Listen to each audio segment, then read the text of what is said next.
आप सुन रहे हैं आज तक रेडियो।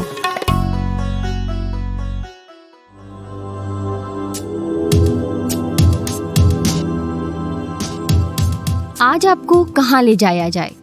चांद पर, मंगल पर, जुपिटर, नहीं, वीनस, जिसे हिंदी में शुक्र ग्रह कहते हैं। कैसा रहेगा बताइए? आप कहेंगे कि शुक्र ग्रह पर कौन सा जीवन है जो मैं आपको वहां ले जाऊंगी? तो आप बिल्कुल गलत सोच रहे हैं। वहां वैज्ञानिकों को कुछ संकेत मिले हैं। हाँ जी, नमस्कार, मैं हूं माधुरी, आज का कोरोना कवरेज लेकर। आज तक रेडियो के इस खास पॉडकास्ट में हम आपको दुनिया भर से खबरें और अपडेट्स लेकर आते हैं। कोरोना से जुड़ी हुई मेडिकल साइंस की बातें करते हैं, आपके दिल की बातें भी करते हैं। वैसे 2 घड़ी दिल की बात कोई सुन ले और क्या चाहिए।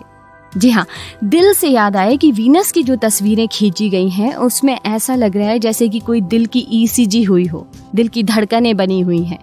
वीनस के एटमॉस्फेयर में फॉस्फीन गैस मिली है जो कि एक बहुत बड़ा पॉजिटिव संकेत है। लगता है कोरोना नहीं गया तो हमें वीनस वासियों से अपने लिए जगह मांगनी होगी अपने ग्रह पर। इतना बड़ा दिल होगा उनका कि वो दे ही देंगे हमें जगह। दिल की बात मैं इसलिए कर रही हूँ क्योंकि आज के कोरोना कवरेज में हम दिल की बात करेंगे, खिलाड़ियों के दिल की। कोरोना से उनके दिल को कितना खतरा हो सकता है इसकी बात करेंगे। और हम बात करेंगे RT-PCR टेस्ट के अलावा और कौन से तरीकों को मंजूरी मिली है और क्या हैं ये टेस्ट। बात होगी जितनी भी वैक्सीन फिलहाल बनने को हैं उनकी एडवांस में बुकिंग हो चुकी है। विश्व के 23 देशों ने 50% बुकिंग करवा ली है। और अंत में कोरोना वॉरियर से मुलाकात भी होगी। पहले कोरोना से जुड़ी देश परदेश की अपडेट्स। देश में अब तक 52 लाख से ज्यादा लोग कोरोना की चपेट में आ चुके हैं और 84,000 से ज्यादा लोगों की मौत हो चुकी है। मंत्रालय के आंकड़ों के मुताबिक देश में 41 लाख से ज्यादा लोग इस महामारी को मात दे चुके हैं। वहीं 10 लाख केस अभी भी एक्टिव हैं जिनका इलाज जारी है। दुनिया भर में कोरोना महामारी से संक्रमितों की संख्या 3 करोड़ के पार हो गई है, जबकि मरने वालों की संख्या बढ़कर 9,45,000 से भी ज्यादा हो गई है। सांसदों के वेतन में 30% की कटौती करने वाले संसद सदस्य वेतन भत्ता और पेंशन संशोधन विधेयक 2020 को आज संसद ने मंजूरी दे दी है। संसद के दोनों सदनों के सदस्य अब जब तक मॉनसून सत्र चल रहा है नियमित अंतराल पर अपना एंटीजन टेस्ट कराते रहेंगे और पत्रकारों को भी जो सत्र को कवर करते हैं रेगुलर इंटरवल्स पर ये टेस्ट कराना जरूरी होगा। बीते दिनों जयपुर से दुबई के लिए उड़ान भरने वाली एयर इंडिया एक्सप्रेस की फ्लाइट में एक यात्री कोरोना वायरस से संक्रमित पाया गया था। इस घटना के बाद से दुबई से इस एयरलाइंस के विमानों पर 15 दिन तक के लिए रोक लगा दी गई है। महाराष्ट्र के ऊर्जा मंत्री नितिन राउत कोरोना पॉजिटिव पाए गए हैं। ओडिशा में 24 घंटे में 4,241 नए कोविड-19 के मामले दर्ज किए गए। 13 लोगों की इससे मौत हो गई है। मेघालय में 21 सितंबर से स्कूल्स आंशिक तौर पर खोले जाने की तैयारी की जा रही है। बढ़ते कोरोना मामलों की संख्या को देखते हुए मुंबई में धारा 144 लागू करने का फैसला किया गया है। ये आदेश 30 सितंबर तक लागू रहेगा। वहीं Maharashtra state road transport corporation MSRTC अपनी बसों को आज पूरे 100% पैसेंजर कैपेसिटी के साथ चला रहा है। पहले ये 50% क्षमता के साथ ही चल रही थी। कोरोना वायरस महामारी के कारण मेट्रो सेवाओं के बंद होने से दिल्ली मेट्रो रेल निगम को 1,609 करोड़ रुपए का नुकसान हुआ है। वार्नर ब्रदर्स की फिल्म द बैटमैन की शूटिंग ब्रिटेन के 2 सप्ताह के शटडाउन के बाद फिर से शुरू हो गई है। रोम का फ्यूमिसिनो एयरपोर्ट कोविड-19 से जुड़े हर प्रोटोकॉल को सख्ती से लागू करने वाला दुनिया का पहला एयरपोर्ट बन गया है। यूएस में एक शादी समारोह के कारण अब तक 177 लोग कोरोना संक्रमित हो गए हैं। इस समारोह में 65 लोग शामिल हुए थे जबकि लिमिट 50 लोगों की थी। इजराइल ने सेकेंड फेज का लॉकडाउन लगा दिया है। और यूरोप ने भी कुछ ऐसा ही करते हुए सख्ती बरतनी शुरू कर दी है और पाबंदियां भी लगाई जा रही हैं। कल से आईपीएल शुरू हो रहा है। फाइनली हमको यानी इंडियंस को जिन 2 सी के आधे आधे सर्कल घेर कर रखते हैं उनमें से एक तो शुरू हुआ। सी से क्रिकेट और दूसरा सी से सिनेमा है। आप कहीं सी से कोरोना ना समझ लेना, क्योंकि वो तो जब से शुरू हुआ है खत्म होने का नाम ही नहीं ले रहा है। पिछले चैंपियंस मुंबई इंडियंस और रनर अप रही चेन्नई सुपर किंग्स के बीच शनिवार यानी कल अबू धाबी में पहला मुकाबला होगा और ड्रीम 11 आईपीएल 13 की शुरुआत हो जाएगी। अच्छा, एक और बात, क्या आप जानते हैं कि इससे पहले बहुत सारे चरणों में सभी खिलाड़ियों की कोरोना टेस्टिंग हुई है, जांच की गई है। उसके बाद जब देखा गया है कि वो स्वस्थ हैं तो ये खेल शुरू हो रहा है। खेल के लिए भी सारे प्रोटोकॉल्स फॉलो किए जा रहे हैं और बहुत एहतियात बरती जा रही है। लेकिन एक आर्टिकल मैंने पढ़ा जिसमें एक शोध का जिक्र है कि एथलीट्स जो होते हैं उन्हें कोविड-19 अगर हो गया है तो उनमें हार्ट को ज़्यादा खतरा होता है, यानी उनके दिल को ज़्यादा खतरा होता है। थोड़ी सी फिक्र भी हुई, इसलिए ये आशंका कितनी सही है या गलत ये जानने को मैंने एसएमएस मेडिकल कॉलेज के हृदय रोग विशेषज्ञ डॉक्टर चंद्रभान से बात की। जी डॉक्टर साहब। जी हाँ, आपने बिल्कुल सही पढ़ा है। और ये स्टडी अभी जो अमेरिकन काफ़ी रेप्यूटेड जर्नल है जामा, उसमें प्रकाशित हुई है।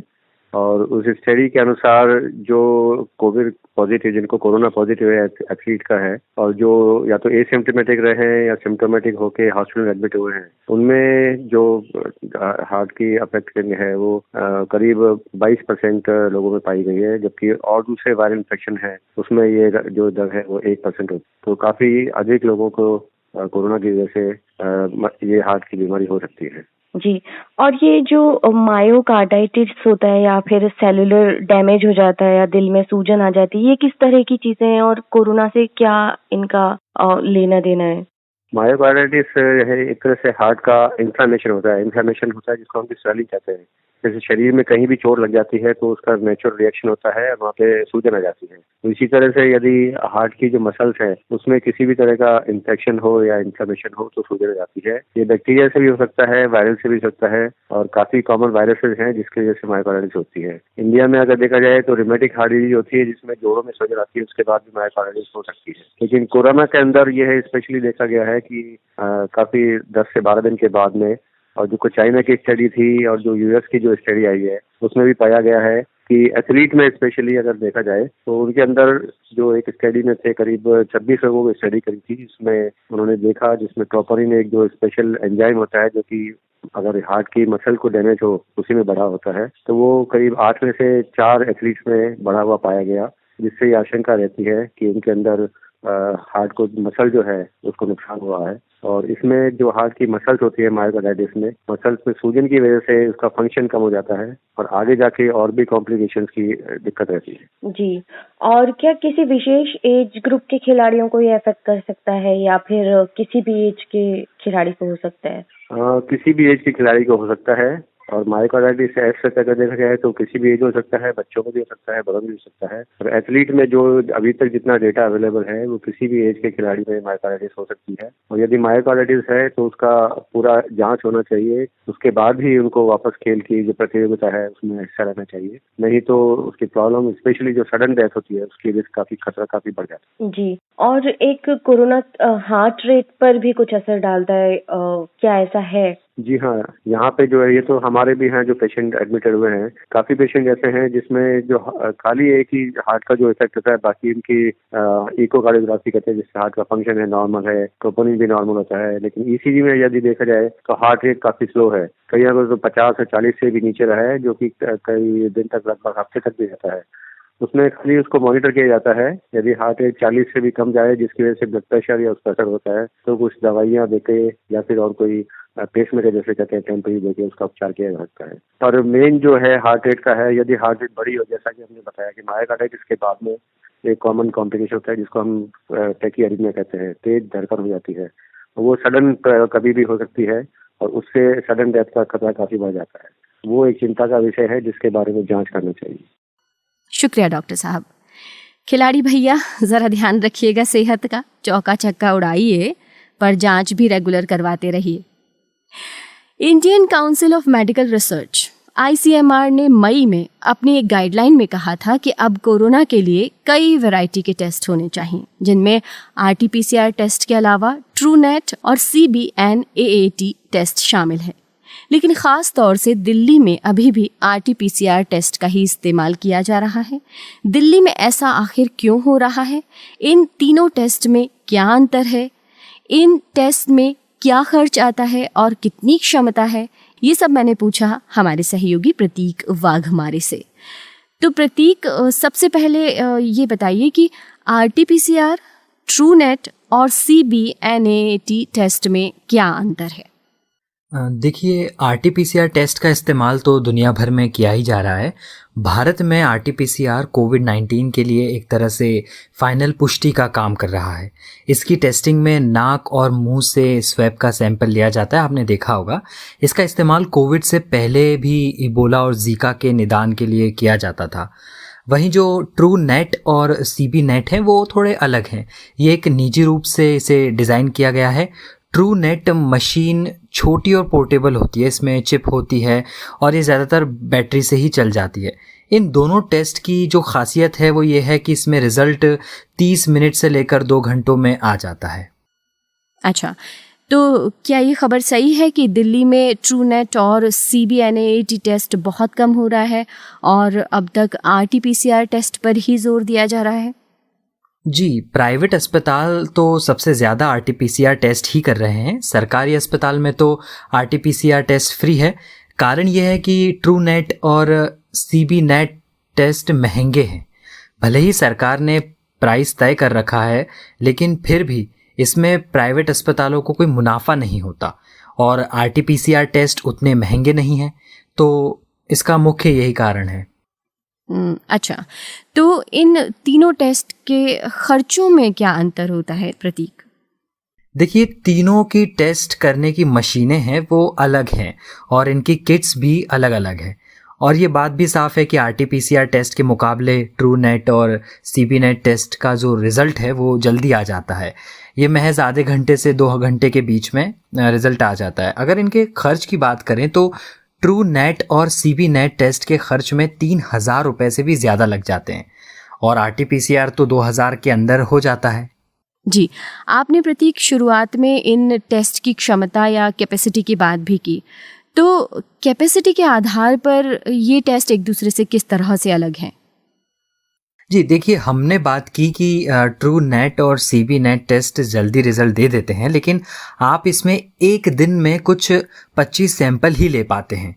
और वहीं अगर RT-PCR टेस्ट में सैंपल्स की जो कैपेसिटी की बात करें तो उसमें आप कुल 95 सैंपल्स आप एक दिन में ही ले सकते हैं। और आप देख भी सकते हैं कि जो दिल्ली में हैं वो वहाँ पर RT-PCR टेस्ट ज़्यादा हो रहे हैं, जिसकी वजह से ज़्यादा तेज़ी से टेस्टिंग हो पा रही है। और TrueNet टेस्ट जो है वो मेड इन इंडिया है।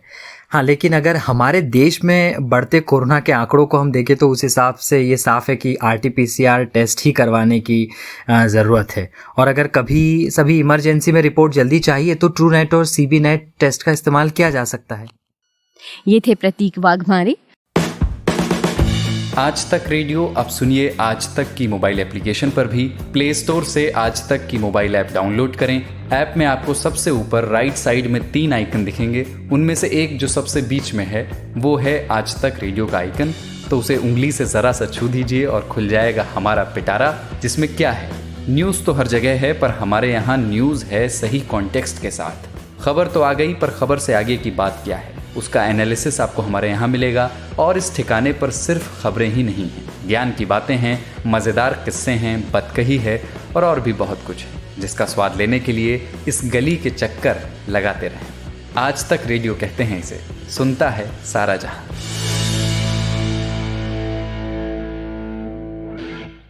और चलिए अब बात करते हैं एक उस खबर की जो बड़ी सी खलबली सी मचा देती है। वैक्सीन का इंतज़ार हम सब कर रहे हैं, लेकिन कुछ ऐसे देश हैं, कुछ रईस देश, जिन्होंने इस वैक्सीन की प्री बुकिंग करा ली है।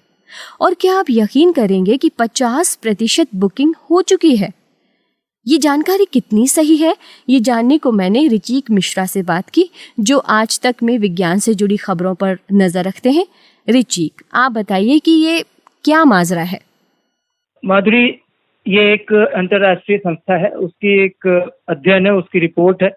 वो ये दावा कर रहे हैं, एक एयरफिनिटी करके एनालिटिक कंपनी है, उसके डेटा के हिसाब से दुनिया में अभी इस समय 5 ऐसी वैक्सीन है जो फाइनल स्टेज में पहुंच चुकी हैं। तो ये कहा जा रहा है, वो संस्था का नाम है ऑक्सफैम, जिसने ये स्टडी की एनालिसिस, और एयरफिनिटी कंपनी जो है उसने डेटा कलेक्ट किया था।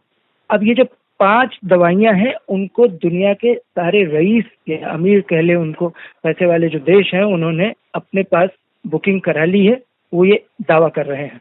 जी, और कौन कौन से देश हैं इसमें जिन्होंने पहले से बुकिंग करा ली है? देखिए, कहा तो ये जा रहा है कि दुनिया की जितनी आबादी है उसके 13% आबादी वाले देश, बहुत बड़ा अमाउंट नहीं है, मतलब ये आबादी बहुत ज्यादा नहीं है, लेकिन America, Britain, Australia, Hong Kong, Macau, Japan, Switzerland और इजराइल, इसके अलावा यूरोपियन यूनियन के कुछ देश हैं। तो ऐसे हम देखें तो 7-8 देश ये टोटल हो रहे हैं। यूरोपियन यूनियन में कितने देश हैं ये ऑक्सफैम ने क्लियर नहीं किया है, लेकिन वहाँ भी 5-7 देश हैं। तो कुल मिला के करीब 1 दर्जन देशों ने मिल करके जो दवाइयाँ बननी थी, टोटल इन 5 कंपनियों का जो दवाई बनाने की क्षमता है वो करीब 590 करोड़ डोज है। मतलब वो जो वैक्सीन बनाएंगे वो 590 करोड़ डोज बनाएंगे, उसमें से 51% मतलब करीब 270 करोड़ डोज जो है इन अमीर देशों ने खरीद लिए हैं। अब बचे हुए 260 करोड़ डोज जो हैं वो विकासशील देशों में दिए जाएंगे, जिसमें आपका भारत है, बांग्लादेश है, चीन है, ब्राजील है, इंडोनेशिया और मैक्सिको। अभी ये क्लियर नहीं हो रहा है इसमें कि पहले विकासशील देशों में पहले किन देशों को मिलेगा। ये बात सही है कि इन देशों में भारत और चीन की स्थिति काफी अच्छी है और ये मजबूत स्थिति में है, आर्थिक रूप से भी और वैक्सीन के उत्पादन के मामले में भी। तो ये हो सकता है कि हमें थोड़ा पहले मिल जाए, लेकिन ऑक्सफैम की रिपोर्ट अगर हम मानते हैं तो जो वो रईस देश हैं, अमेरिका, ब्रिटेन, ऑस्ट्रेलिया, हांगकांग, उन्होंने काफी बड़ी संख्या में वैक्सीन के डोज अपने यहाँ जमा करके रख लिए हैं। और अगर एक आदमी को 2 डोज दिए जाते हैं तो उस हिसाब से 270 करोड़ डोज बहुत मायने रखते हैं। तो ये करीब 135 करोड़ लोगों की वैक्सीन जो है इन देशों ने अपने पास रखे हुए हैं। जी, वाकई में बहुत मायने रखता है। और वैक्सीन कौन कौन सी हैं जिनकी बुकिंग ऑलरेडी इन लोगों ने करा ली है? देखिए, वैक्सीन का नाम इन्होंने डिक्लेयर नहीं किया है, लेकिन जो उन कंपनियों का नाम बताया है वो है एस्ट्राजेनेका, जिसकी फाइनल स्टेज में है। रूस की गामालेया जो संस्थान है उसने जो वैक्सीन बनाई है स्पुतनिक 5, मॉडर्ना फार्मास्यूटिकल है उसकी दवाई है, फाइजर है उसकी दवा है, और चीन की साइनोवैक। ये 5 दवाइयाँ जो हैं वो इन लोगों ने अपने पास जमा करने की कोशिश की है, बुकिंग करा रखी है कि हमें पहले ये चाहिए। इसमें से मॉडर्ना और एस्ट्राजेनेका और स्पुतनिक रशिया, ये तीनों का रिलेशन जो है वो भारत से भी जुड़ता है। या तो भारत उनसे वैक्सीन ले रहा है या उनसे ट्रायल करवा रहा है अपने यहाँ, या उनका उत्पादन करेगा इसका। और फाइजर कंपनी की जो वैक्सीन है उसका भी कुछ हिस्सा भारत में उत्पादन उसका हो सकता है, या फिर उसका किसी तरह का एक रिलेशन या डील करके भारत में वो दवाई लाई जा सकती है। चीन के साथ डील होने की संभावना अभी कम है, क्योंकि सीमा विवाद चल रहा है, काफी तनातनी है, तो इसलिए चीन की वैक्सीन के साथ थोड़ी दिक्कत आ सकती है। लेकिन बाकी कंपनियों के साथ भारत का समझौता हो सकता है, और ये भी हो सकता है कि इन कंपनियों में से कुछ कंपनियां जो हैं वो भारत में उत्पादन की अनुमति भी दे दें। जैसे ऑक्सफोर्ड की वैक्सीन की अनुमति जो है सीरम इंस्टीट्यूट ऑफ इंडिया को मिली हुई है।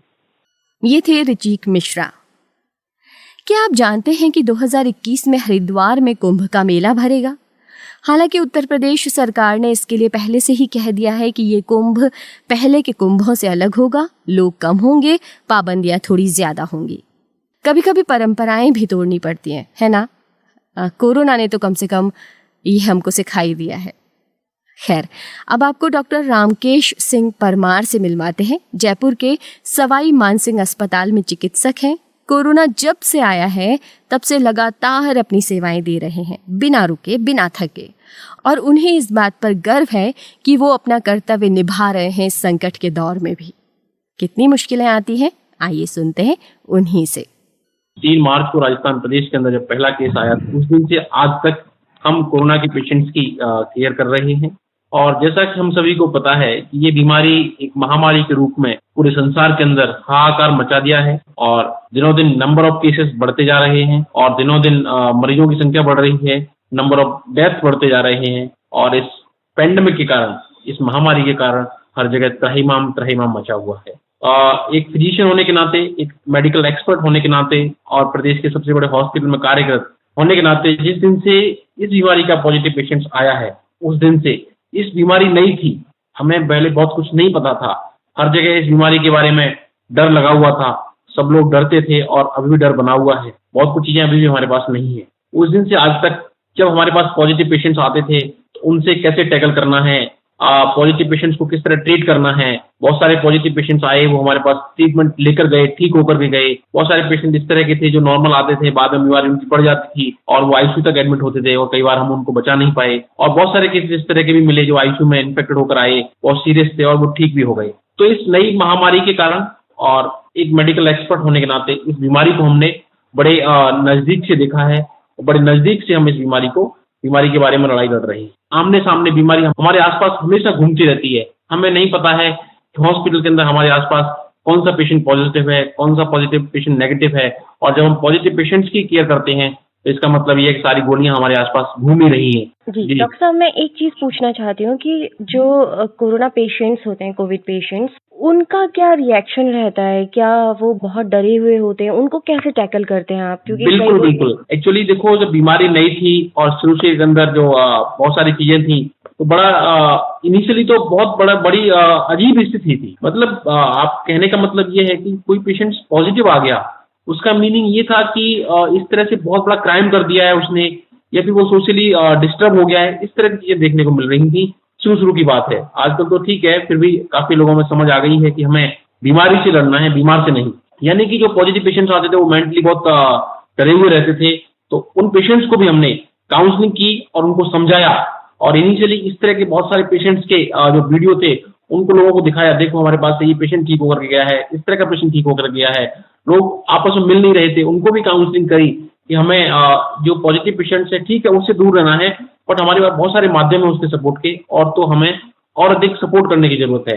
इस महामारी के अंदर जो नई बीमारी थी, लोगों के अंदर बड़ी भयावह स्थिति है इसको लेकर के, बट काउंसलिंग से और प्रॉपर तरीके से जो नए पेशेंट्स आते हैं उन्हें हम समझाते हैं और ट्रीटमेंट देते हैं तो वो ठीक होते हैं। और नो डाउट जब पेशेंट ठीक होकर के जाता है तो उसे बहुत अच्छा लगता है, और वही पेशेंट्स पर जब सोसाइटी में मैसेज देते हैं तो उसके परिणाम अब कुछ बेहतर आने लगे हैं और लोग एक प्रॉपर वे में ट्रीटमेंट वे को प्लान करके और इस बीमारी से लड़ाई लड़ रहे हैं। जी डॉक्टर साहब, घर पे आपके कौन कौन हैं और कैसा लगता है जब आप हॉस्पिटल से आते हैं, और कैसे मतलब फैमिली रिएक्ट करती है? एक्चुअली मैं एक चिकित्सक हूँ, मेडिकल एक्सपर्ट हूँ, फिजिशियन हूँ प्रदेश के बड़े हॉस्पिटल के अंदर। मेरी वाइफ डॉक्टर नीलकमल, वह भी डॉक्टर हैं और वो अभी IDSP infectious disease surveillance program की हेड है और उसको मैनेज करती हैं। तो पूरे पेशेंट्स के डेटा, उनका कलेक्शन, कहाँ पेशेंट की सैंपलिंग, क्या क्या फैसिलिटी हमारे पास हॉस्पिटल के अंदर है, उन सब की रिकॉर्डिंग, तो पूरा इस समय पूरा वर्क डिफिकल्ट बना हुआ है। और उनके भी सुबह 9 बजे से लेकर के शाम को 7-8 बजे तक ड्यूटियां रहती हैं और हमारे ड्यूटी आवर्स भी कई बार 24-24 घंटे तक होते हैं। इसके साथ साथ हमारे परिवार के अंदर हमारा एक छोटा बेटा है जो अभी 3 साल का है। साथ साथ पेरेंट्स हैं, पेरेंट्स कई बार गाँव में रहते हैं और हमारे पास भी आ जाते हैं, उम्रदराज पेशेंट्स और छोटा बच्चा। तो इस बीमारी के साथ साथ उनकी सुरक्षा का ध्यान रखना भी हमारी नैतिक जिम्मेदारी है और हम कोशिश कर रहे हैं। बट शुरू के अंदर हमारे पेरेंट्स के दिमाग में भी बड़े डर था और कई बार कहा कि बहुत मुश्किल होगा, हम ऐसा कर सकते हैं, वैसा कर सकते हैं। कई बार हमने उनको समझाया है, बार बार बैठ के रात को समझाते हैं जब भी हम बैठते हैं आपस में, कि हम डॉक्टर हैं, भगवान ने एक चिकित्सक का दर्जा हमें दिया है जन्म के अंदर, तो पूरी जिम्मेदारी के साथ हमें अपनी जिम्मेदारी निभानी है और इस बीमारी से डरना नहीं है। जो बचाव के तरीके हैं उनको फॉलो करते हुए और हमें इस बीमारी से लड़ना है और हमारे जो लोग हैं जो इस ग्रसित हो रहे हैं उनका सहयोग करना है, उन्हें ठीक करके वापस हमें इस बीमारी से फाइट करनी है। चिंता ये रहती है कि हम तो ठीक है, डॉक्टर हैं, बीमारी से लड़ाई लड़ रहे हैं, लोगों को बचा रहे हैं, पर जब हम घर आते हैं तो हमारे दिमाग में कहीं ना कहीं एक मेंटल प्रेशर रहता है और छोटे जो बच्चा है हमारा या फिर हमारे पेरेंट्स हैं उनके बारे में, स्वास्थ्य के बारे में ख्याल होता है। तो हम कोशिश ये करते हैं कि जब हम घर आते हैं तो हमारी जो ड्रेस है पीपी किट के बाद में घर पे हम उसको नीचे चेंज कर देते हैं। हम घर पे अपने ऊपर जो हमारे पेरेंट्स से बच्चे रहता है हमारा, हम नीचे नहा लेते हैं और उसके बाद हम उनसे ऊपर जाके मिलते हैं। कोशिश करते हैं हम बचाव के तरीकों का और खान पान का ध्यान रखते हैं, अच्छी नींद लेते हैं, बाकी समय जो बचता है। बट हॉस्पिटल आवर्स के अंदर बड़ा मुश्किल होता है जब उस पीपी किट को पहन करके मैं पॉजिटिव पेशेंट्स के पास जाता हूँ तो माइंड नो डाउट वो कीटाणु हमारे आसपास घूम रहा है, कब कौन सा कीटाणु हमें अटैक कर दे वो बहुत मुश्किल है, पता नहीं। इसलिए पूरे प्रोटेक्टिव इक्विपमेंट्स को पहन करके हम घूमते हैं, फिर भी एक मेंटल प्रेशर हमारे पास हावी रहता है। बट जो मरीज ठीक होके जाते हैं उनके कारण जो पॉजिटिव एनर्जी और ऊर्जा मिलती है, प्लस आप सभी लोग जो हमें सहयोग देते हैं और जो इस तरह से सहयोग मिल रहा है उससे भी हमें ऊर्जा मिलती है और एक अंदर की आंतरिक शक्ति जो हमें मजबूत बनाती है इस बीमारी से लड़ाई होने के लिए। आपको बहुत बहुत बधाई डॉक्टर साहब और बहुत सारी शुभकामनाएं भी। आपको बता दूं कि दिल्ली की आईपीएल टीम दिल्ली कैपिटल्स ने अपनी जर्सी पर इस बार आप जैसे कोविड वॉरियर्स के लिए ही लिखवाया है, थैंक यू कोविड वॉरियर्स। ये वाकई में बहुत ही कमाल का इनिशिएटिव है। अब देखिए चलने का वक्त है, स्पोर्टी मूड में रहिए। खेल फिर से शुरू हो रहा है कल से, हम फिर मिलेंगे, लेकिन कोई कोताही नहीं। मास्क पहनिए, हाथ धोइए, मिलते हैं फिर से। Stay safe and stay connected.